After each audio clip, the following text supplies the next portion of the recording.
Today, I'm going to use the networking APIs proposed for OPI in a use case. And few goals are to show that basically the APIs can be used in a practical use case. I'll show them also scale. I think I'll do about 48,000 IPs, but I did millions also. So it scales. And also to help define a subset, because there was a discussion not to accept the PR as is in bulk, but actually to break it into smaller subsection. So by going through it, for at least for the use case that I'm showing, I can show which API I used, and that could be portion of the PR that can be accepted. Mircea, are you talking about 128? Yes, 128, yes. Thanks. I have it here, PR 128. And just to go over the APIs, basically is the device create, which defines what device it is and what role it has from device profile. We have the directly connected interfaces, to reach the outside world in order to ensure routing between VXLAN endpoints, which are usually defined by loopback interfaces or by the device IP. We are running, in this case, BGP, just for the route. Static routes could be used as well, but in my case, it's BGP. This is underlay portion. We have all the VXLAN tunneling objects that needs to be created in order to have communication. And at the end, basically, the DPU can inspect the traffic that goes from the tunnel and do mapping, routing, and also security ACL policies.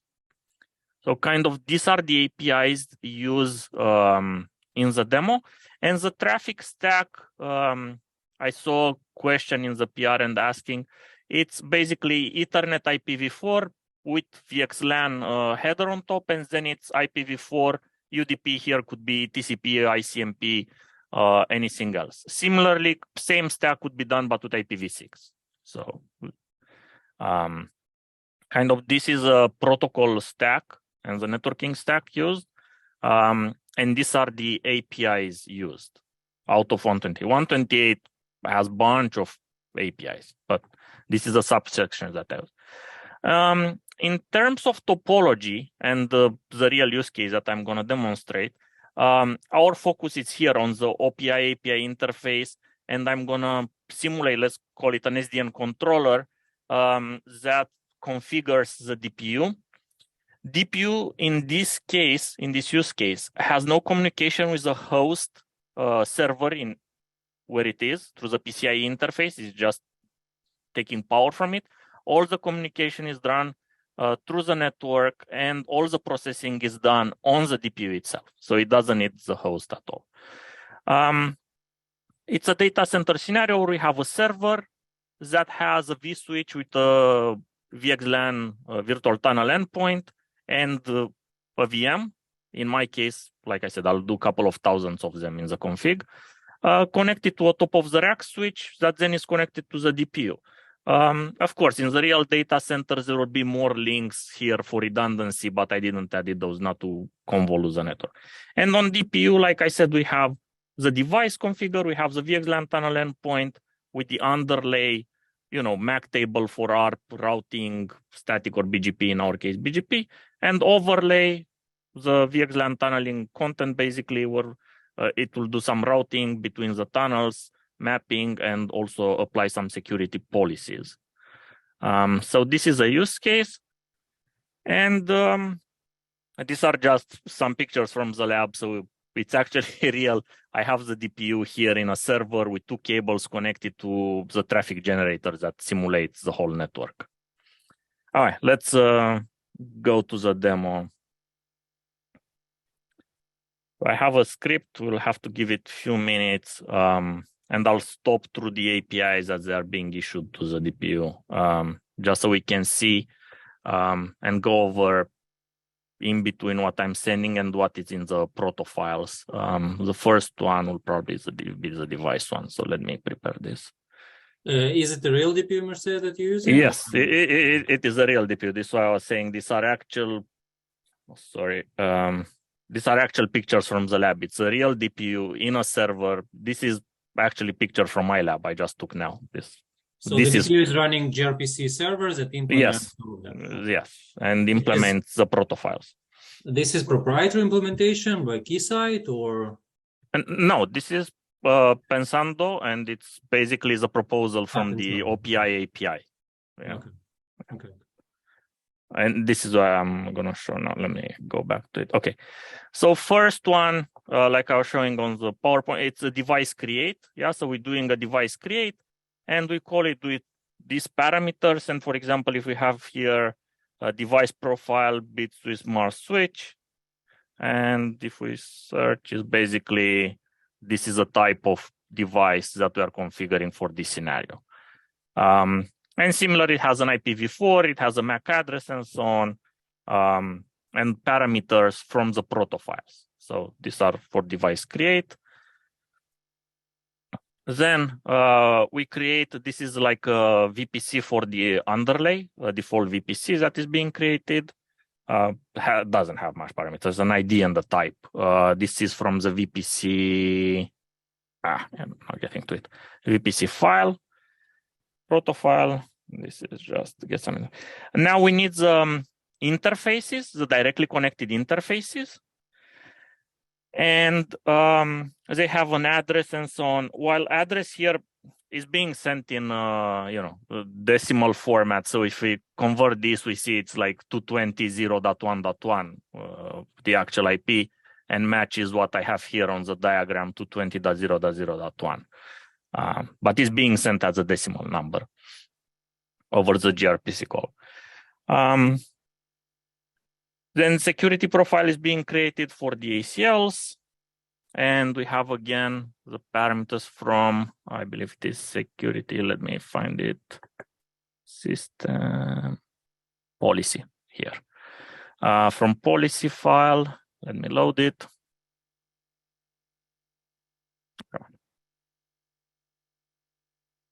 And it is a security profile create. Yeah, with the parameters for this call. We are creating also the tunnel. Tunnel, it's from tunnel protofile, and it's tunnel create with the parameters that it requires and the type. We are creating a route table. A route table is from the route, I believe, route file here, route proto with route table create. And once we create the table, we'll actually add the routes. And these are the routes being added. We are creating the BGP session. BGP, I believe it is defined here in BGP proto. And this one basically is a BGP create. If this is of interest, guys, let me know. I can make more, more in-depth demos with updates and how we configure it, and then we send updates and so on. This one, it's mostly like creates to at least show the create and the attributes that are being used, but the demo could be extended. BGP peer create and BGP peer AF create, so this is fine. Security policy, and now we start getting into actions, allow, deny, the source IP list and the destination IP list. So this is the whole, this is the ACL basically. And this comes also from the, I believe, policy file, and it is security policy create, this one.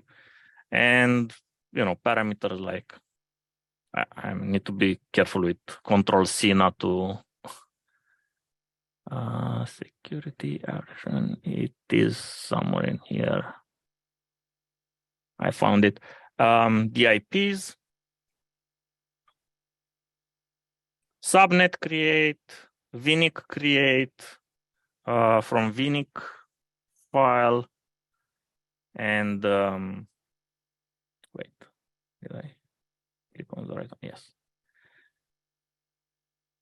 Mapping create, mapping comes from mapping proto with mapping create, and the parameters needed for mapping. And now it adds the mapping entries. This will take a couple of seconds for all 48,000 IPs and MACs that I have. Adds a on basically overlay level for the VXLAN tunneling. So once this it's all applied, now it's just doing the same call over and over. So I just went and showed one call from each category at a time, but it's doing multiple behind the scene. One thing that we have not discussed, and I know it came up in last week meeting, to do this scenario and finish it, there is one more element that is needed here that I can show. It's a layer 1 interface. In my test, I just use the default settings, whatever is to bring links up. But I think the API, maybe for layer 1, will be nice to be defined to at least be able to set, auto negotiation, FEC, different parameters that are supported by the interfaces. Maybe if it has breakout into 4x25 or other speeds. I think to realize the whole scenario, that API will also be good to exist. In my case, I just use the default settings. I don't have that in my script, but it will be good to be defined as a proposal for a first subset of APIs to be accepted. Let me go back to...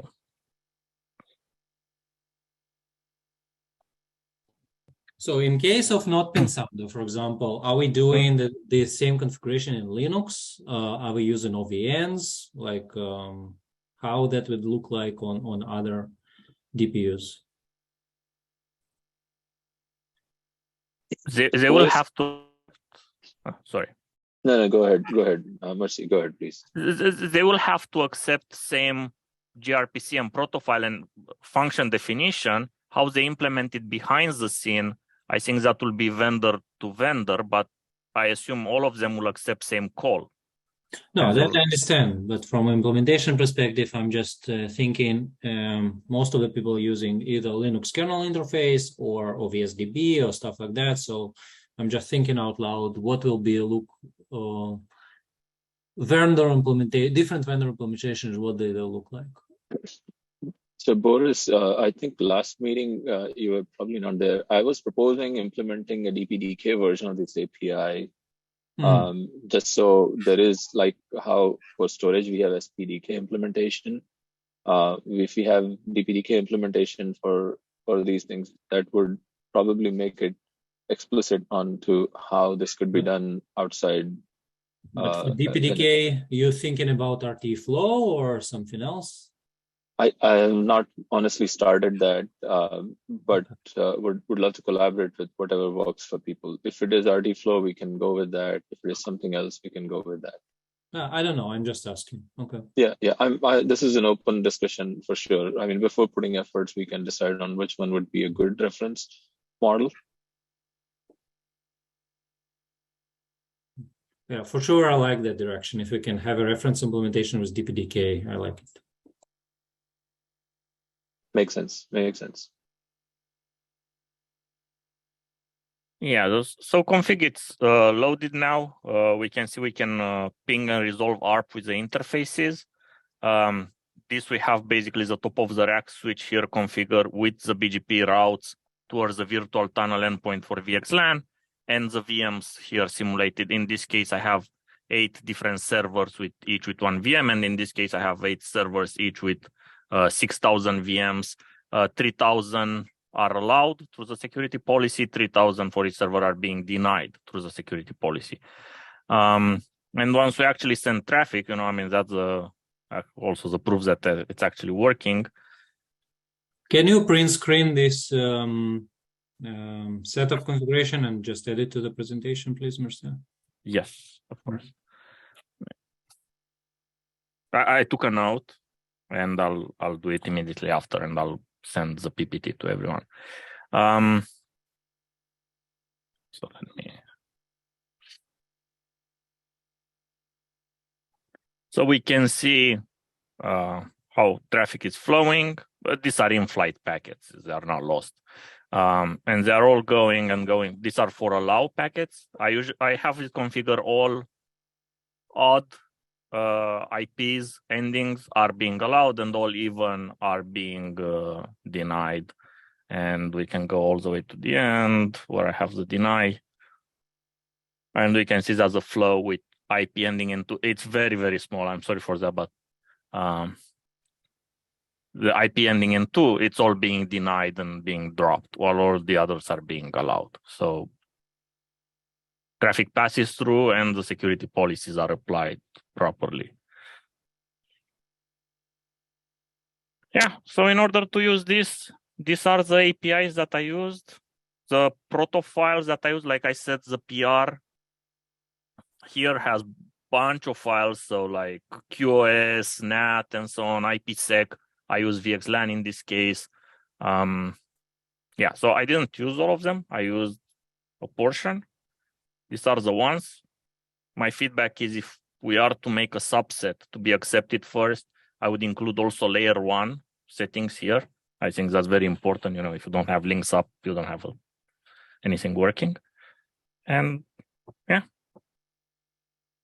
the API works, scales, and this is a data center scenario that I can do. I'm not a network expert, but I really like it. I like us moving forward with this. I like we have an example in front of us that actually show this can work. And as I proposed, I really like that we can take a subset first and ratify this, vote on it, and implement that, and then we can extend as we fit. Yeah, no, this is very good. So will we need to map these to more of a Google format?